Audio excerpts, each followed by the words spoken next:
Hey guys, it's Antiswipe here. It's been a long time since I've made a video. Been kind of, lots of stuff going on with personal life, but um, we're back at it a little bit.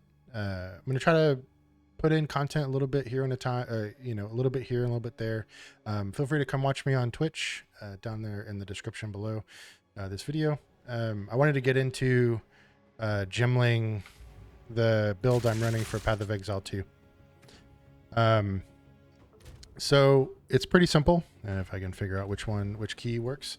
I kind of just threw this together. There's nothing real special about this, at least for right now. The thought going into it was that I was going to build an Arabot using Gemling because you get nodes like 3 additional skill slots, which I believed you needed, but I didn't think about the mechanics of how Spirit works. So I think if you wanted to go Arabot in this game, or something like Arabot where you would be buffing, I think Witch is probably a better option.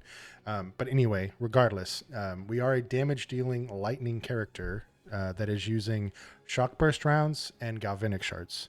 So I'll get into the build right now. So I took quality and level of skills as my first 2 ascendancies. That is not required. I will likely respec these to be skill slots and using the same support gem in different skills. Eventually, once I get enough stats, I will then also get adaptive compatibility and enhanced effectiveness in the late game. But we're not there yet. I'm level 66. We're at the end of Cruel, and when I say we, I'm playing with a friend of mine, Captain Carl, and he was in a previous video as our carry for Path of Exile 1. So anyway, took the nodes down here, getting just general damage. Got some attack speed, not early. I probably should put myself on D&D, but I will actually sell that in a second. I went for lightning at the very, I beelined over to electrocution chance and shock chance. I then went down for weapon swap speed, etc. I'll have a link to the entire build for MOBA.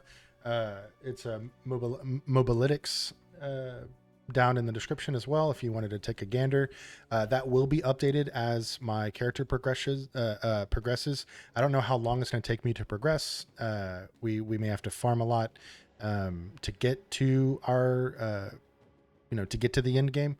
There's still a lot we don't know about the game. Anyway, so into the skills. So we use galvanic shards to trigger our shocks and our electrocutions, so that we can then use shock burst rounds to burn the mobs down, right? We use 2 different crossbows, and then do our crossbow swapping. We use galvanic shards on a less damaging base, and then a shock burst rounds on our most damaging base crossbow. So this is my most damaging base right now. I went for high LE damage to attacks and attack speed. Very, very good. This is not by any means the best crossbow you can get. There's definitely better ones out there.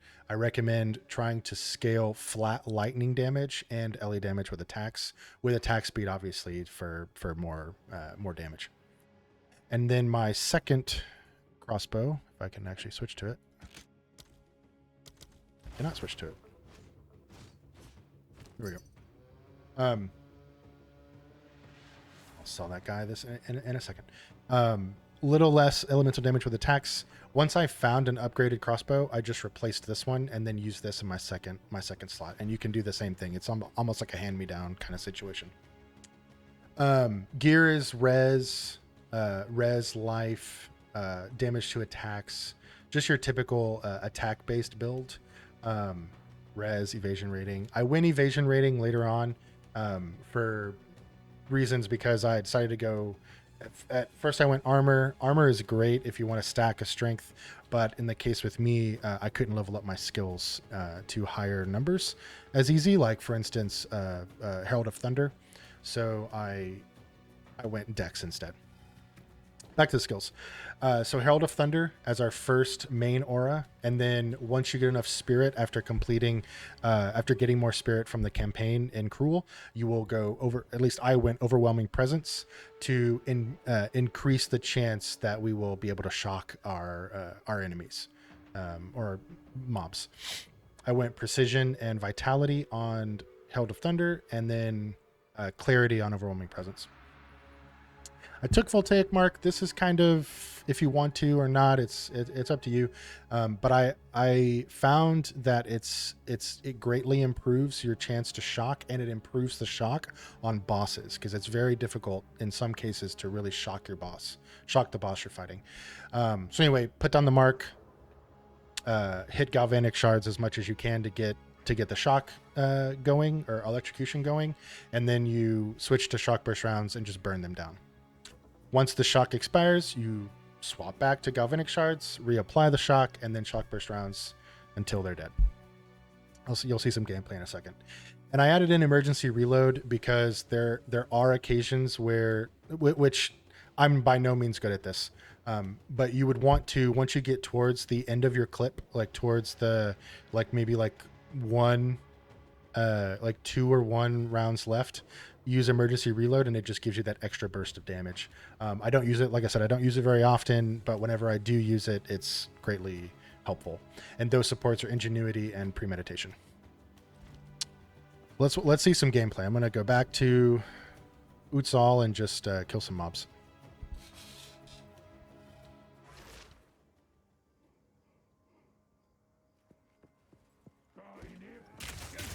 Oh, if I can get my... Here we go.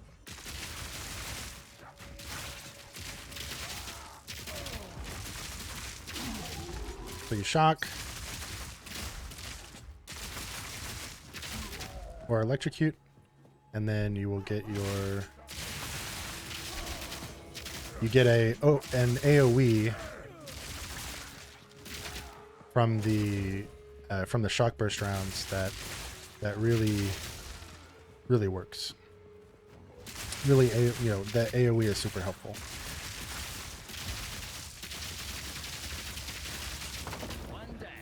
So yeah, rares go down pretty quickly.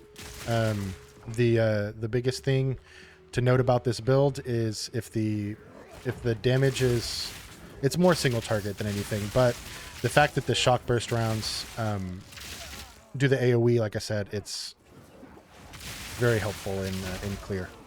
So I will show you a boss clip. I have a boss clip down below. I'll put it down below in the video. Feel free to go check that out from Twitch. We bursted a boss down pretty quickly in Cruel Act 2 that seemed to showcase the damage pretty well. So anyway, that's pretty much the build. Let me know if you have any questions, and yeah, hopefully I'll see you on Twitch. Take care. Have a good day.